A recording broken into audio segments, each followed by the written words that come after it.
Books aren't just words on paper. They can be mirrors, doors, and teachers. They reflect who we are, open new worlds, and show us what's possible. Some books inspire, some challenge, and some stick with you forever. Today, I'm sharing 9 books that have shaped my life in unexpected ways. Hi, I'm Clint Baggett, and this video is all about celebrating the stories and ideas that have left a lasting mark on me.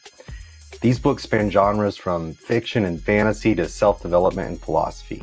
Each one taught me something unique, and I'm excited to share those insights with you.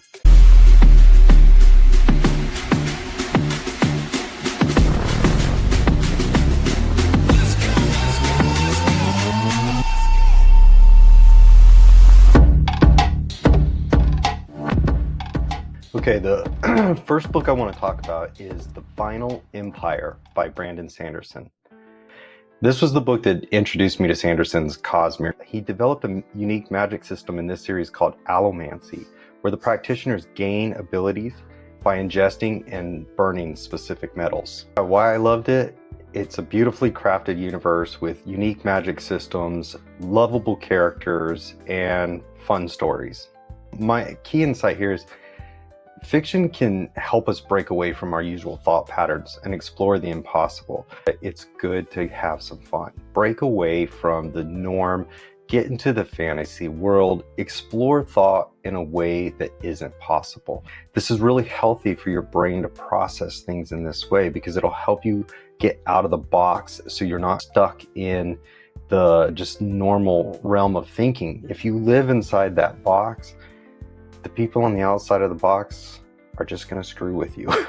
Get out of the box. Read something that makes you think something impossible could happen. Who is this book great for?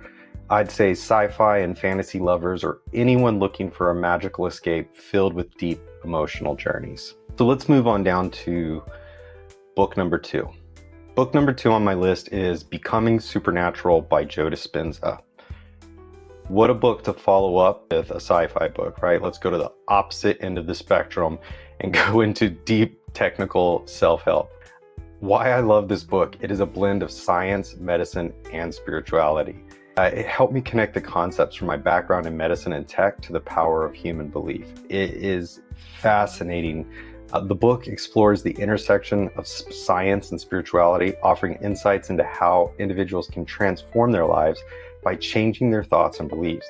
It delves into topics like neuroscience, epigenetics, and quantum physics to explain human potential.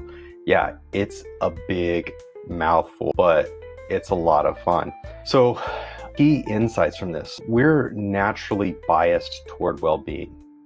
Our body, our mind, everything, we're actually biased in the direction of feeling good, being healthy, and being happy. We just have to learn how to surrender to that. I definitely say this book is for anyone who's curious about meditation, healing, or alternative medicine. Okay, the next book I want to talk about is The Celestine Prophecy by James and Sally Redfield. That it's a novel that combines adventure and spiritual insights following a man's journey through Peru as he uncovers 9 spiritual insights that are meant to guide humanity toward a new era of increased awareness. You know, what I found it to be is a fictional story that explores human connection, purpose, and moving from a need-take mindset to an offer and receive mindset. I love the story. It was fun. It was entertaining. The insights felt meaningful. It does, I will admit, get kind of like woo-woo mystical toward the end, but it's a fictional story and they needed to give it a great close. It really helped me to learn that when I'm, in presence with someone, what to be looking for and where the value in our communication is and how to add value into a conversation that makes the conversation itself the value that we share. Yeah, I love it. For me, I would say key insights from this book were really about that exchange of value. And the value is the insight of our personal experience as we share the exploration of a topic together. And it's a beautiful way to communicate. It leads to a lot of fun. You'll have conversations where you feel incredible and the person you're talking to feels incredible. Win-wins all the way. That's what I love about this. Who it's for? I'd say those struggling to build genuine relationships or who enjoy an adventurous story with spiritual undertones. It's fantastic.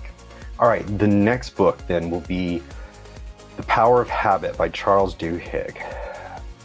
I love this book because it explains how habits shape our lives and how we can reshape habits. It goes from a breakdown of the science and anatomy of habits, how they form in the mind, the structure of the habit, how to understand what it is. So if you're having trouble with addiction or anything like this, it's a great book to help you understand what that addiction behavior is and how to break it. And one of the key insights I learned from this is habits are essential for survival, but we have to take control of them before they control us. So it can show you how you can get manipulated through your habits.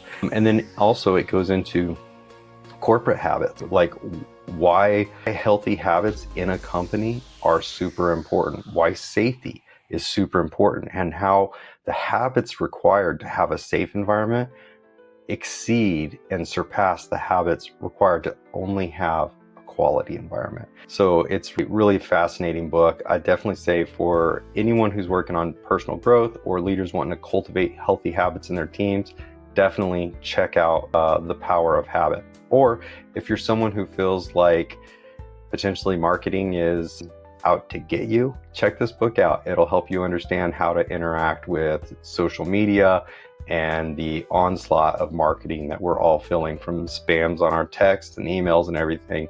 Just how to understand what's happening so that you're not spending money on things that you don't actually. Okay, book number 5 on my list, Never Split the Difference by Chris Voss. Why I love this book? It is real world negotiation strategies from a former FBI hostage negotiator. I mean, that's pretty amazing right there. I decided to read this book because I needed to learn more about negotiating. As I was moving up in layers of leadership and management, I had to start managing more vendor accounts, working with sales and marketing teams, going into business, dealing with partnerships. Like I really had to get a grasp around negotiating. So I saw this book and was like, well, like that seems like a good place to start. So it is an intense book. In the unabridged version, it has all the hostage stories and everything like that.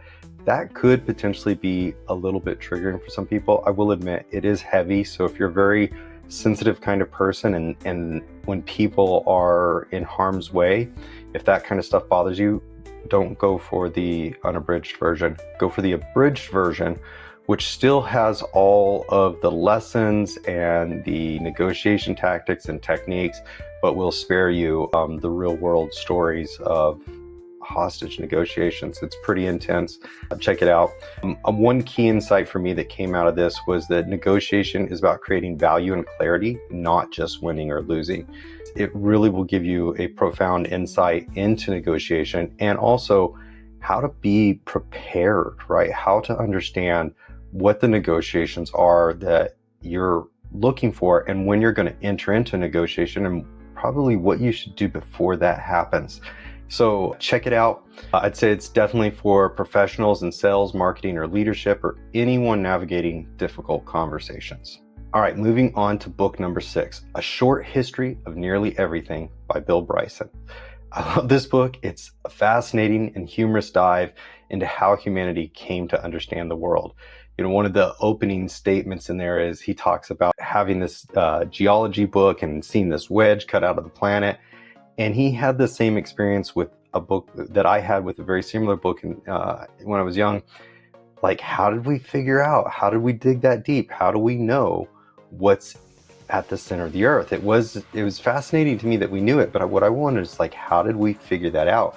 And so he talks about how he read the whole book, but nowhere in the book does it talk about how they learned what they learned. It just talks about what they learned, just the outcome of it. So, this book is his endeavor to understand why we know what we know.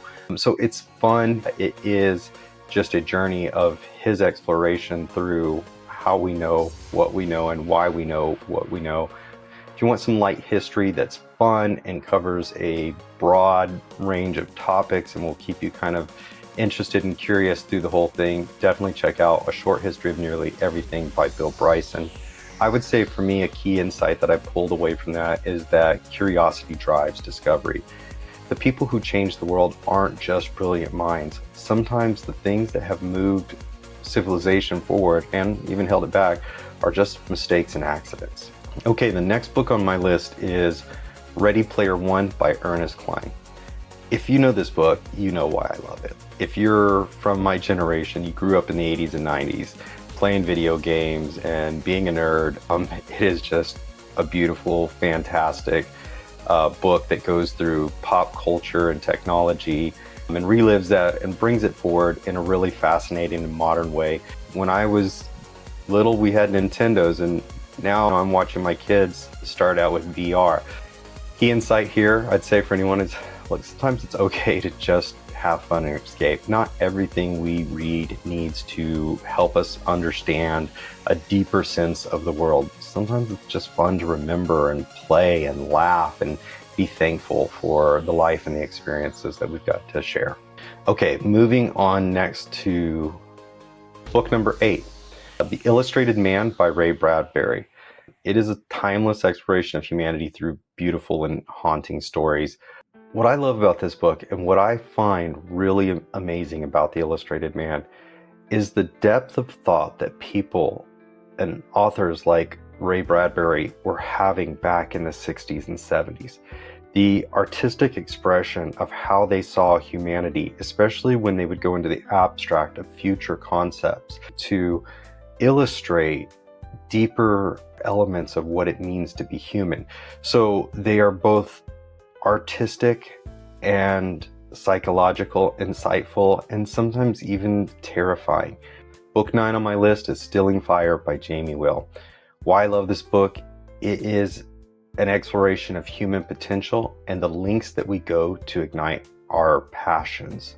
The book investigates how individuals and organizations are harnessing altered states of consciousness to achieve peak performance and creativity. These books have taught me so much about myself, about others, and the world around us. I'd love to hear about the books that have shaped your life. Drop your favorites in the comments. If you found this video inspiring, share it with a fellow book lover or someone looking for their next great read. And don't forget to like, subscribe, and hit that bell for more content like this. See you next time.